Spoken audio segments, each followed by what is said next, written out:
We did get some contract updates. Tua Tagovailoa not getting offered a deal in the Jared Goff, Trevor Lawrence ballpark, apparently. Jeff Darlington of ESPN, this is complicated. I'm not saying that it won't get done, but right now there's 5 words that are looming over this contract negotiation, and they're the words that came out of Tua's mouth. The market is the market. Right now, Dolphins are not offering the contract in that market based on those other deals. And they're not at the panic point yet, says Darlington, but it could get there. Of course, Goff signed 4 years, $212 million. You got $53 million a year.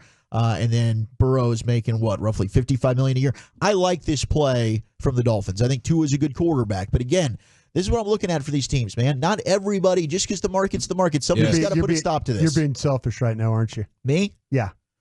You're being Dak's going to get paid. You're this being has nothing selfish. to do with Dak. Yeah, but you're being selfish because you don't want him to get the money because you want that to be something that Dak has to deal with, right? No, I don't. I think Dak's getting his money regardless. Dak's got done more than Tua has. His resume, I think, speaks well more than what Tua's done.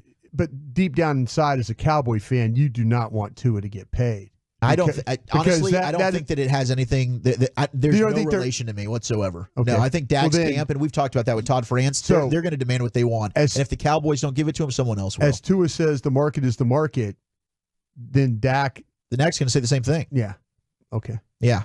But we don't. And maybe Tua ends up going somewhere else, and some other one else pays him. But somebody will definitely pay him. I do think teams need to do this, right? Everybody. I know the market's the market, and I do want these guys to make their money, but it's getting crazy. And maybe there is a way. We talked about it. You do a separate salary cap for the quarterbacks, and then let the quarterbacks all go make $60 million. That's fine. But this thing's getting out of hand. We got Trevor Lawrence, who hasn't proven a damn thing. Why is it getting out of hand? Well, when you're talking about 25% of your salary cap going to one player, it's insane. I mean, we've got average quarterbacks that are making $55. That's your biggest problem, right? That's your biggest problem. Absolutely. Yes. You're okay with them getting paid, right? Sure. You just said it, but you're okay. You're not okay with the average quarterback getting paid. Not that amount of money, especially if it's my team. No. So you're really not in favor of quarterbacks getting paid. I am in favor of quarterbacks getting paid. What you're worth? Well, what do you think Tua's worth? 40. Okay. What do you think Dak's worth? I think Dak has proven he's probably worth 50. Okay. So you think Dak is worth $10 million less than... More. Okay, you're saying... Tua. Than Tua. I think Dak is considerably better than Tua. Yeah. I do. What do you think Joe Burrow's worth? I think Burrow's worth what he's getting, 55. Okay. Burrow's taking a team to a Super Bowl. He took a franchise that hadn't done anything in 30 years. Okay.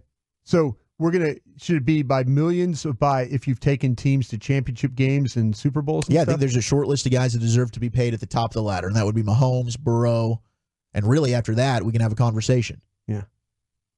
I just find it to me, like we say one thing that we want these guys to get paid, but then we're like saying, well, don't pay Tua. Yeah. I mean, I think you have to talk about that as an organization. Don't pay him top of the market money. Yeah. It's not that you don't deserve to collect a paycheck here, and it's still going to be a fat one. Walchuk's ready to give him a $40 million one. Yeah. It's a hell of a lot of money, but not every quarterback needs to reset the market. How many fans do you think out there feel like that Dak's a $50 million quarterback? There's probably a lot that don't. About 50% of them. Yeah, there's probably a lot that don't. You think, yeah. Because he's been getting, 40? And that caused a lot of fans to be upset. Yeah. To be honest with you, that's not Dak's fault. He's getting $40 million, by the way. That's the Cowboys not getting that thing. And I think the Cowboys, we've talked about it, the staggering of contracts, Todd France changing agencies. I think there's a lot of factors here. I think Dak's played this actually pretty well. He has. He's played it beautifully. He just keeps getting back to the table. Absolutely. Yeah. No doubt. But you said he's a $50 million quarterback. Yeah. I think so. I think Dak has done, as I mentioned earlier this week, the changes that we saw to the offense, I think, is because of Dak Prescott. I don't think it's because of the coaches. Yeah. I think Dak Prescott said, I'm basically the de facto offense coordinator on the field. And I think that the one constant when you look at the offense coordinator changes is your quarterback. Now, the failures in the playoffs, fair. And that's something that's why I'm not sure I'm willing to pay that guy $60 million. Because if I am, I need you in those moments when you're talking about your defense holding the San Francisco 49ers to 19 points, whatever it was. Sure. I need my quarterback. If he's making that amount of money, I need you to come up with that one drive. You know, it's so funny. I mean, it's not funny, but I was listening to Bassick talk the other day. He says, his lack of trust in the Cowboys now is like, yeah, I think they can go undefeated. Absolutely. But they will play their absolute worst game in the playoffs.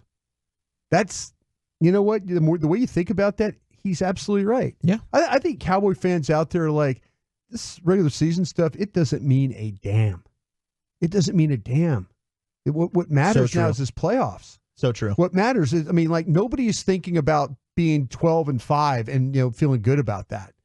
They're like, okay, they are ready for playoff disaster.